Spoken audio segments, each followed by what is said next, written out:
جو قرآن پاک کو پڑھتا ہے، چاہے وہ قرآن پاک کو دیکھ کر پڑھتا ہے یا قرآن پاک کو نماز میں پڑھتا ہے یا قرآن پاک کو تہجد میں پڑھتا ہے۔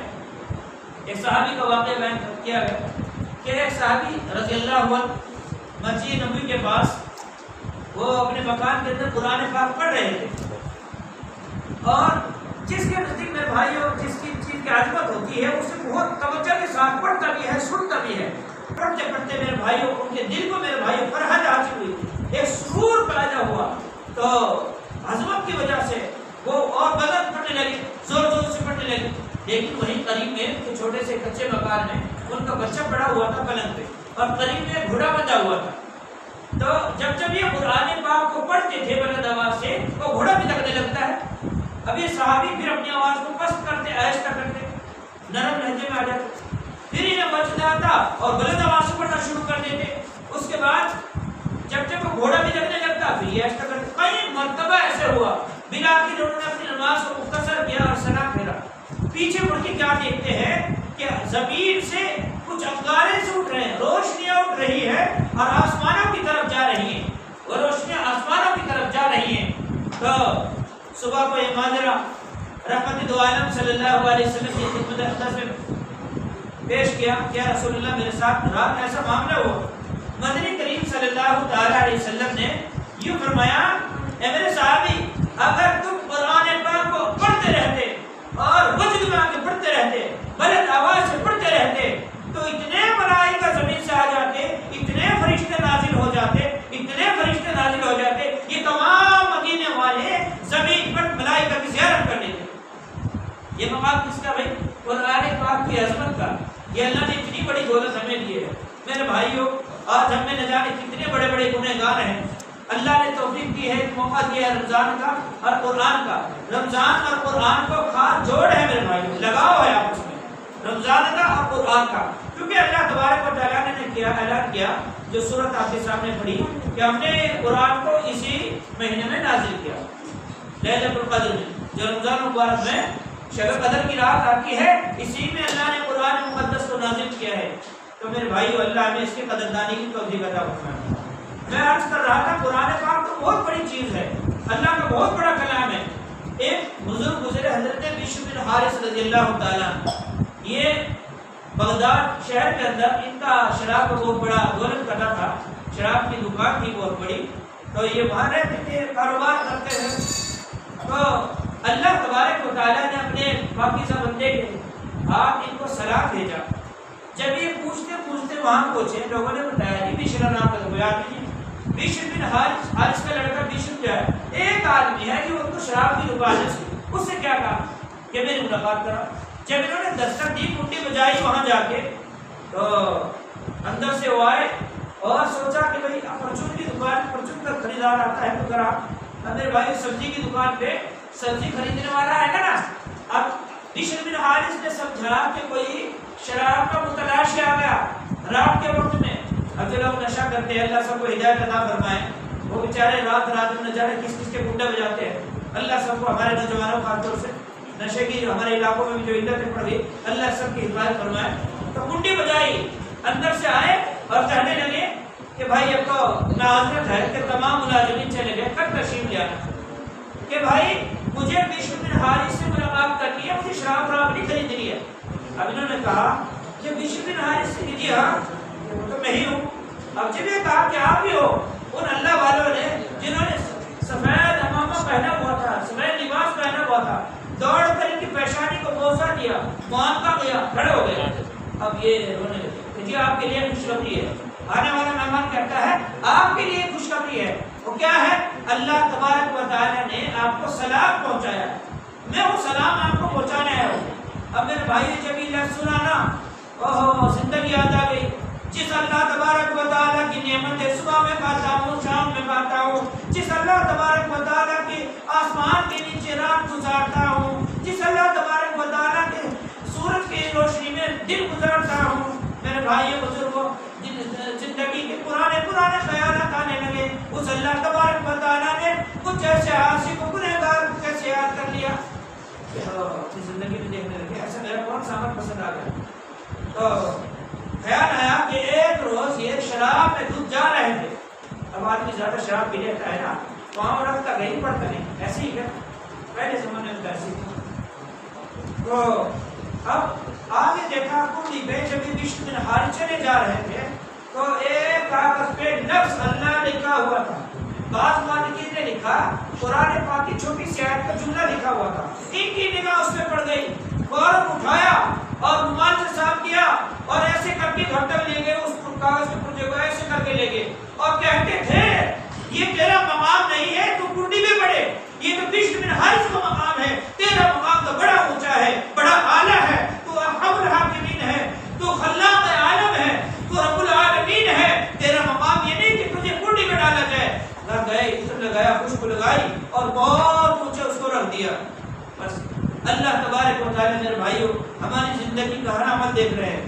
یہ CCTV فوٹیج تو اس زمانے میں چلے ہیں. اللہ تبارک و تعالیٰ کو اجل سے میرے بھائیو جی اول سے اخیر تک ہمارے تمام احوال و قواعد سے واقف ہیں. تو فوراً اللہ نے کہا کہ بشر بن حارث تو نے کنڈی پہ ہمارے نام کی عظمت کو دل میں بٹھایا اور اونچے رکھا ہے، قیامت تک لوگ تیری عظمت تیری محبت دل میں بٹھا لیں گے. اور کہا کہ یہ بات لکھا ہوا گیا کہ گلی میں جس جگہ سے گزرتے تھے، جیسے ہماری گلیوں میں سے یہ جانور گائے بھینس بکریاں چڑھنے کے لیے جاتی ہے نا، تو کسی جگہ بھی میرے بھائی بزرگوں ایسا نہیں کہ کوئی جانور گائے بھینس بیل بکری یا کوئی پاخانہ پیشاب کر دے کہ یہاں کہیں بشر بن حارث کا پاؤں نہ پڑ جائے. اس واقعے کے بعد ساری زندگی انہوں نے کبھی پاؤں میں چپل جوتے نہیں پہنے، اس لیے بعد میں ان کا نام بدل دیا بشر بن حارث سے بشر بن حافی. حافا یحفی کے معنی پیدل ننگے پاؤں چلنے والا. ساری زندگی میرے بھائیوں اللہ والوں کے پاس گزار دی. علماء کرام کی باتیں سنتے تھے یا دعوت تبلیغ سے اللہ کے راستے میں وقت لگاتے تھے، ساری زندگی گزار دی. روتے تھے کہ بشر بن حارث نے ساری زندگی شراب پینے میں گزاری ہے، اللہ نے عرش میں بیٹھ کے اس سے محبت کی ہے، یہ کیسا اللہ کا بندہ ہے، کیسا گنہگار بندہ ہے. علماء سے کہتے تھے اے اللہ والو تم اللہ کے دین کے وارث ہو، تم انبیاء علیہ السلام کے وارث ہو، میری لیے مغفرت کی دعا کرو. ادھر میرے بھائی وقت کے امام بن احمد بن حنبل نے فرمایا کہ لوگوں احمد بن حنبل اللہ کو جانتا ہے کہ اللہ سب کا رب ہے، اور بشر بن حافی اللہ کو پہچانتا ہے. اتنا اونچا مقام دیا ہے کس کی بدولت؟ قرآن پاک کے چھوٹے سے ٹکڑے کی بدولت. اور میں آپ کو کہتا ہوں یہ چھوٹے چھوٹے بچے میرے بھائیوں ہمارے مکتبوں میں پڑھتے ہیں یا مسجدوں میں پڑھتے ہیں، ان کو محبت کی نگاہ سے دیکھا کرو، ان کو محبت کی نگاہ سے دیکھا کرو. اللہ کی قسم اگر روز محشر جو 50,000 برس کا ایک دن ہوگا، اگر کوئی عمل اگر کام نہ آئے گا تو میرے بھائی بزرگوں اللہ تبارک و تعالیٰ یہ ہمیں محبت کی نگاہ سے رحمت کی نگاہ سے جو ان بچوں کو آپ دیکھو گے یا کسی قاری صاحب کو دیکھو گے یا حافظ قرآن کو دیکھو گے یا کسی عالم کو دیکھو گے، اللہ تمہاری مغفرت اسی کے وسیلے سے کر دے گا. یہ قابل یقین ہے. علماء کرام فرماتے ہیں اللہ ہمیں اس کی قدردانی کی توفیق عطا فرمائے. دوستو بزرگوں رمضان المبارک کا اکثر حصہ گزر گیا ہے اور میرے بھائی ہمارے گناہ پر گناہ ہو رہے ہیں. اللہ کتنے بڑے مہربان ہے میرے بھائی. اعلان کرے پہلے عرصے میں اعلان ہوا کہ اللہ کی رحمت تلاش کر لو. اللہ کی رحمت لٹ رہی ہے مسجدوں میں، گھروں میں، جی کھیت کھلیانوں میں، ہر جگہ اللہ کی رحمت. کیسے لٹ رہی ہے کہ آپ اپنے گھر کے اندر ہیں، کچھ بھی کام کر رہے ہیں، اللہ اللہ کرتے رہو، موقع ملے قرآن پڑھتے رہو. قرآن پاک کی جن بھائیوں کو کوئی سورت یاد ہے وہ چلتے پھرتے پڑھتے رہو. اور کچھ وضو کی حالت میں میرے بھائیو اللہ اللہ کرتے رہو. کھیت میں کام کر رہے ہیں وہاں بھی اللہ اللہ کرتے رہو میرے بھائیو بزرگوں. تو اللہ کی رحمت آپ کے پیچھے پیچھے پیچھے پیچھے دوڑتی رہے گی میرے بھائیو بزرگوں. بڑی اللہ کی رحمت بہت وسیع ہے، اللہ کی رحمت بہت وسیع ہے میرے بھائیو بزرگوں. دوسرا عشرہ آتا ہے، اعلان ہوتا ہے، ملائکہ اعلان کرتے ہیں لوگوں اللہ کی جانب سے اعلان ہوا مغفرت لوٹ لو. جس آدمی کو جی مغفرت چاہیے، جس نے سال میں 11 مہینوں میں جانے میں انجانے میں کوئی گناہ کیا ہے اور اس کو معلوم ہے میں نے نمازیں چھوڑی ہیں، نہ جانے کتنی نمازیں چھوڑی ہے، میں نے کسی کو ستایا ہے، میں نے کسی پہ زیادتی کی ہے، تو میرے بھائیو اللہ سے مغفرت چاہ لو، توبہ استغفار کر لو. توبہ میرے بھائی توبہ بہت بڑی چیز ہے. حدیث پاک کے اندر رسول اللہ صلی اللہ علیہ وسلم نے فرمایا التائب ذنب کمن لا ذنب له. توبہ کرنے والا ایسا ہوتا ہے گویا کہ اس نے گناہ کیا ہی نہیں. ہمارے ایک مشفق و مربی حضرت مولانا صلاح الدین صاحب 3 روز قبل ایک واقعہ بیان کر رہے تھے توبہ کے بارے میں. بہت بڑے عالم ہیں یہ، وہ عالم ہیں جنہوں نے حضرت مولانا مسیح اللہ خان صاحب سے بھی ان کو بیعت کا حاصل ہے، اور مولانا طلحہ صاحب سے، مولانا مفتی مظفر حسین صاحب کے، ہمارے تمام اکابرین سے، مولانا عبداللہ اویسی سے، وہ بڑے بڑے علماء سے اس وقت میں اکثر ان کے بیانات اصلاحی آتے رہتے ہیں. تو میں پرسوں سن رہا تھا، انہوں نے لوگوں کو سمجھایا کہ بھائی ایک بات بتاؤ کہ کپڑا، آپ نے کوئی آدمی دیکھا جب کپڑا دھلا ہوا پہنتا ہے وہ جان بوجھ کے اس کو میلا کر رہا؟ آپ نے دیکھا ایسا کوئی؟ کسی آدمی نیا جوڑا پہنا ہو اور وہ مٹی میں لگا ہو، جو آدمی صاحب عقل ہوتا ہے ایسا تو نہیں کرتا بھائی، لیکن میلا ہو ہی جاتا ہے، 2 دن میں 30 روز میں بدلنے کے قابل ہو جاتا ہے بھائی. توجہ تھوڑی بس بات مختصر کر رہا ہوں. تو آدمی ایسا تو نہیں آپ نے کوئی دیکھا کہ وہ اپنے کرتے کو، قمیض کو، تہمت کو، لنگی کو پھاڑ کے ڈال دو، ایسا تو نہیں، بلکہ اس کو صابن لگائے گا، سب کے ذریعے واشنگ مشین کے ذریعے دھوئے گا نا، صاف کرے گا. تو اللہ نے میرے بھائی طریقہ بتایا. یہ مومن گناہ نہیں کرتا ہے، مومن جو ہے مولانا فرماتے ہیں مومن گناہ نہیں کرتا ہے، بلکہ نفس و شیطان جو ہمارے پیچھے لگا ہوا ہے یہ آدمی سے گناہ کرا دیتا ہے، گناہ کرتا نہیں ہے، گناہ کرا دیتا ہے میرے بھائی بزرگوں. تو فرمایا کہ گناہ کو دھونے کا طریقہ بتایا کہ استغفار کی پابندی کرو، چلتے بھی پڑھو، اٹھتے بھی پڑھو، بیٹھتے بھی پڑھو. حضرت عائشہ رضی اللہ تعالیٰ عنہ فرماتی ہے پیارے آقا صلی اللہ علیہ وسلم بخشا ہے ساری دنیا جان کے میرے بھائیوں، اور سچی بات ہے کہ رسول اللہ صلی اللہ علیہ وسلم کا مقام تمام انسانوں میں سب سے افضل، تمام رسولوں میں سب سے افضل، تمام انبیاء علیہ السلام میں سب سے افضل ہے. لیکن پھر بھی اما عائشہ رضی اللہ عنہ فرماتی ہیں کہ جب وہ بستر پر آتے تھے پیارے آقا صلی اللہ علیہ وسلم ہر روز 70 مرہ و 70 مرہ، 60 مرتبہ 70 مرتبہ، اور ایک روایت میں ان کا 700 مرتبہ استغفار پڑھ کے سویا کرتے تھے. وہ نبی جو بخشایا ہے، جس کے وجود سے اللہ نے کائنات کو بنایا ہے میرے بھائیوں، جس کو روز نشر شفاعت کا حق حاصل ہے، اور ہم اتنے بڑے گنہگار ہیں بھائی، اس لیے توبہ کا خاص اہتمام رکھے بھائی.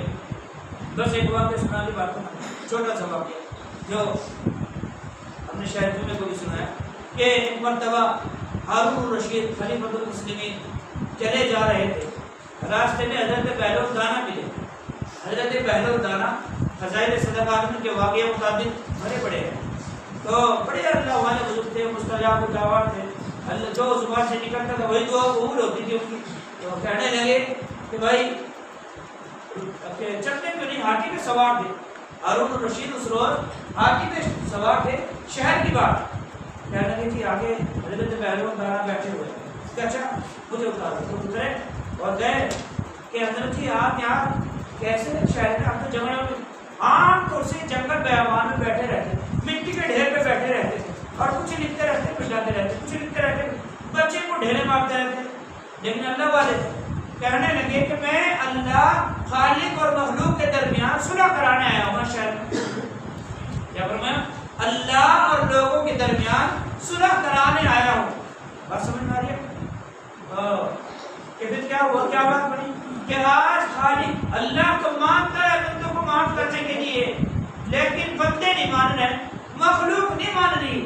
اب آپ دیکھتے ہیں قاری مستقیم صاحب نے، ہمارے حافظ لیاقت صاحب بیٹھے اور کچھ قاری لیاقت بیٹھے، ائمہ حضرات نے میں کو چیخ کے کہہ دیا رمضان کا مہینہ اعلان کر رہے ہیں، سحری میں بھی اعلان کر رہے ہیں، افطاری میں بھی اعلان کر رہے ہیں، جمعرات کو بھی اعلان کر رہے ہیں، اور جمعہ پڑھنے جاوے وہاں پہ ہر مسجد کوئی نہ کوئی عالم بیان کر رہا کہ لوگوں نمازوں کا اہتمام کر لو، روزہ رکھنے والے ہو جاؤ، قرآن کو سننے والے ہو جاؤ. لیکن ہم نے کہا کہ سن لے تم کیا چلے جائیں کہ گھومو چلے جائیں تو کیا ہے. یہ تو ایسا سمجھ لیا ہم نے جیسے یہ جو علماء کرام ایسی کام کے لیے سب کے لیے برابر ہے. قرآن میرے بھائی ہو سب کے لیے برابر ہے، سب کا دلوں میں اس کی عادت ہونا ضروری ہے. تو پھر 2-4 روز گزرے تو دیکھا کہ حضرت بہلول دانا قبرستان میں بیٹھے ہوئے، اتفاق بات سے سواری گزر رہی تھی. کہنے لگے بزرگوں آپ یہاں قبرستان میں بیٹھے ہو؟ تو حضرت بہلول دانا کہنے لگے ہاں قبرستان میں بیٹھا ہوا. کہ کیا بات پڑ گئی؟ کہ بس وہی مسئلہ ہے جو کل شہر میں مسئلہ تھا، آج بھی وہی معاملہ ہے. اچھا کہ بس فرق اتنا ہے، کل خالق مان رہا تھا، مخلوق مان نہیں رہی تھی. آج یہ تمام جو پڑے ہوئے ہیں یہ سارے مان رہے، خالق مان نہیں رہا ہے میرے بھائی. آج خالق اللہ نہیں مان رہا ہے. چونکہ میرے بھائی اللہ نے مہلت دی ہے موت تک کی، جب موت آ جاتی ہے میرے بھائیوں بس سلسلہ ختم ہو جاتا ہے. یہ دنیا میرے بھائیوں دارالعمل ہے، دارالجزا جو ہے آخرت کی ہے میرے بھائیوں. بس حضرت بہلول رحمۃ اللہ علیہ نے کہا کہ بس اب لوگ تو چاہ رہے ہیں، چونکہ لوگ میرے بھائیوں جی سورہ مدثر کے اندر اللہ نے فرمایا کہ جب اپنی آنکھوں سے دیکھ لیں گے نا اپنا نامہ اعمال کے دفتر کو، لوگ کہیں گے ہائے افسوس، ہمیں جو بتائی جاتی تھی نبیوں کے ذریعے باتیں، علماء کے ذریعے بتائی جاتی تھی، یا اللہ ساری سچ ہے وہ تو افسوس ہم نے ان پر عمل نہ کیا. تو میرے بھائی جب آدمی مر جاتا ہے، قبر بھی اس کے سامنے، جہنم بھی اس کے سامنے ہوتی ہے، جنت بھی اس کے سامنے ہوتی ہے، لیکن میرے بھائی یہ کوشش تو کرتا ہے بس بٹن دب دیا جاتا ہے. ایک بٹن پنکھا چلانے کو ہوتا ہے، اسی کو دوبارہ دباؤ تو پنکھا آف ہو جاتا ہے، بند ہو جاتا ہے. اسی لیے میرے بھائی کیا کہیں گے لوگ، ربنا اخرجنا نعمل صالحا غیر الذی كنا نعمل. روئیں گے، گڑگڑائیں گے، چیخیں گے، پکاریں گے، پکار کریں گے، گریہ وزاری کریں گے، فریاد رسی کریں گے، اے اللہ ہمیں یہاں سے نکال دیجئے، دوبارہ دنیا میں اندر بھیج کر دیجئے، ہم اعمال صالحہ کریں گے، اعمال سیئہ سے دور رہیں گے. یعنی یہ کہیں گے بس اللہ ہم سارے کام چھوڑ دیں گے، کھیتی کا بھی، باڑی کا بھی، گھر کا بھی، کار کا بھی اور دکان کا بھی، لیکن اب تجھے اللہ یاد کریں گے. لیکن اللہ کہیں گے نہیں نہیں جھوٹ بولتے ہو، میں نے تمہارے پاس 1,24,000 کم از نبی بھیجے ہیں، میں نے اتنے نبی بھیجے ہیں، میں نے اتنے علماء بھیجے ہیں، انہیں دعوت تبلیغ سے تمہارے پاس لوگ جاتے تھے اور تمہیں ملاقاتیں کر کر کے بتایا کرتے تھے، لوگوں کو سمجھ لو. تم نے کہا جب سمجھی نہیں اب کیا سمجھ لو گے، آپ سمجھ لو گے. تو میرے بھائیو بڑا عجیب و شوبہ اللہ نے بچنے توفیق عطا فرمائے. اور عالمی دوستوں کو یہ میں آپ کے سامنے ایک حدیث پڑھی، اس کا ترجمہ کار ہوں بس بات کرنے والی ہے. حدیث کے اندر رسول اللہ صلی اللہ علیہ وسلم نے فرمایا من قام رمضان ایمانا و احتسابا، جس آدمی نے ثواب کی نیت سے ایمان و یقین کے ساتھ روزہ رکھا، غفر لہ ما تقدم من ذنبہ، اس کے اللہ نے اگلے پچھلے سارے گناہ معاف کر دیے. آگے فرمایا رسول اللہ صلی اللہ علیہ وسلم ومن قام رمضان ایمانا و احتسابا غفر لہ ما تقدم من ذنبہ، جس آدمی نے ایمان و یقین کی حالت میں ثواب کی نیت سے قرآن پاک کو سنا تراویح میں، میرے بھائی اللہ نے اس کے اگلے پچھلے سارے گناہ معاف کر دیے. جو انہوں نے قرآن سنا انشاءاللہ اللہ تبارک اس جرائے اگر میں ہوں. آگے فرمایا تیسرا سنا ومن قام لیلۃ القدر ایمانا و احتسابا، جس آدمی نے لیلۃ القدر میں کھڑا رہا، عبادت کی، اللہ کا ذکر کیا. اب لیلۃ القدر کی میرے خیال میں 3 راتیں گزر گئی، 2 باقی ہیں، ایک کل کو 27ویں، ایک 29ویں. ویسے تو 4 رات کی فضیلت آئی، تو میرے بھائی یہ 2 راتیں ہیں. ان کے اندر جس آدمی نے جاگ کر کے اللہ کے حضور میں ذکر کیا، تلاوت کی اور استغفار کیا، اپنے لیے بھی اللہ سے مانگا، پوری بستی والوں کے لیے مانگا، زندوں کے لیے مانگا، مرحومین کے لیے مانگا، اللہ سب کو مالا مال کر دیتے ہیں. بلکہ اللہ نے فرمایا غفر لہ ما تقدم من ذنبہ، ان کے اگلے پچھلے سارے گناہ معاف کر دیے جاتے ہیں. اس لیے میرے بھائی میری گزارش ہے آپ لوگوں سے کہ یہ جو اب آخری راتیں ہیں، جو کل کی 27ویں رات ہے، تو اس میں خاص طور سے اس پر عمل کریں. فرمایا میرے بھائی ہماری جو زندگی ہے نا، ایک اور بات ہے، یہ ایک مہلت ہے جو عام طور سے آدمی شرمائی میں رہ جاتا ہے. میں آپ کو بتا دوں وہ یہ بات ہے کہ اب انسان ہے، خطا اور نسیان کا بھرا ہوا ہے، پتلا ہے، غلطیاں ہو جاتی ہیں، بڑے بڑے سے ہو جاتی ہیں، پڑھے لکھوں سے ہو جاتی ہیں، مردوں سے ہو جاتی ہے، عورتوں سے ہو جاتی ہے. میرے بھائیوں عید کا چاند دیکھنے سے پہلے اگر آپ نے توبہ کر لی، معافی اصلاح بھی کر لی تو تم بخشے جاؤ گے. ورنہ میرے بھائی اللہ کا مواخذہ بڑا سخت ہے. یہ فرمایا کہ شاعر نے ارے مالی نہ دے گالی تیرا ہم نے کیا بگاڑا، ارے مالی نہ دے گالی تیرا ہم نے کیا بگاڑا، چمن ہے سیر کرنے کو نہ گھر تیرا نہ میرا.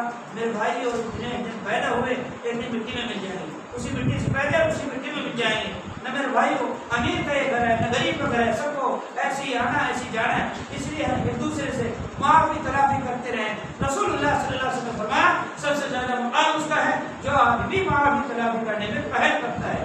کریں انشاءاللہ اللہ ہمیں کہنے سے زیادہ عمل کر کے بتا فرمائے. بس ایک بات میں اپنی طرف سے عرض کر دوں، یہ ہم نے جو قرآن پاک سنا ہے اللہ قیامت تک اس مسجد کو بھی، اس بستی میں بلکہ سلا میں جتنی مسجدیں ہیں سب کو آباد فرمائے. بھائی ہمارے علماء کرام نے، ہمارے ائمہ حضرات نے ہمارے قرہ حضرات نے میرے بھائی جو قرآن پاک سنایا ہے، اللہ سب کو جزائے خیر عطا فرمائے اور نعمت بدل عطا فرمائے، ان کی خاندانوں کی اور جو مرحومین ہیں مرحومات ہیں سب کی مغفرت فرمائے۔